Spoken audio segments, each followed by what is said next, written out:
ফাইনালের আগে অলিখিত ফাইনাল। পিএসজি বায়ার্ন দ্বৈরথে যারা জিতবে তারাই চ্যাম্পিয়ন্স লিগ ফাইনালে নামবে হট ফেভারিট হয়ে।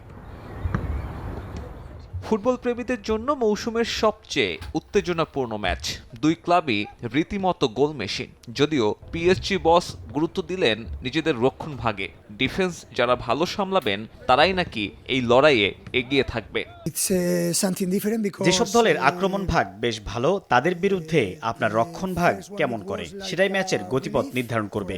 আক্রমণ করা, আক্রমণের সুযোগের সর্বোচ্চ ব্যবহার করা এবং জানতে হবে কিভাবে ডিফেন্স সামলাবেন। এটা পরিষ্কার যে সকল ধরনের সমর্থক যে দলেরই হোক না কেন সবাই এই ম্যাচ উপভোগ করবে।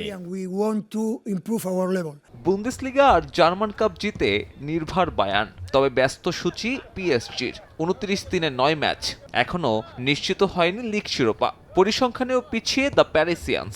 চ্যাম্পিয়ন্স লিগে শেষ 5 দেখায় 5 বারই হেরেছে বর্তমান চ্যাম্পিয়নরা। ইউরোপিয়ান প্রতিযোগিতায় পিএসজির বিপক্ষে যা কিনা একটানা সর্বোচ্চ জয়ের রেকর্ড।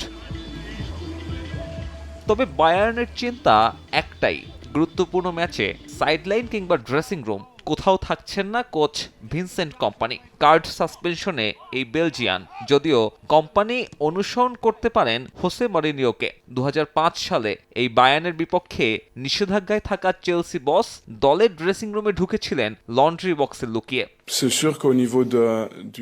আমার উচ্চতা 1.92 মিটার। দুর্ভাগ্যজনকভাবে লন্ড্রি বক্সের জায়গা আমার জন্য যথেষ্ট নয়। খেলোয়াড় হিসেবে চোটে পড়লে সাইডলাইনে বসার অনুমতি থাকে না, আর খেলোয়াড়ি জীবনে আমি প্রচুর চোটে পড়তাম। তাই মাঠের প্রায় সব অংশে বসেই খেলা দেখার কিংবা ভূমিকা রাখার অভিজ্ঞতা আমার আছে। পার্ক দ্য প্রিন্সেসে সম্ভাব্য সেরা লড়াইয়ের মঞ্চস্থ হতে যাচ্ছে চোটহীন দুই শিবির। ফুটবল প্রেমীরা অপেক্ষায় গোল বর্ণার একটা ম্যাচের। সাব্বির মিথুন, সময় সংবাদ।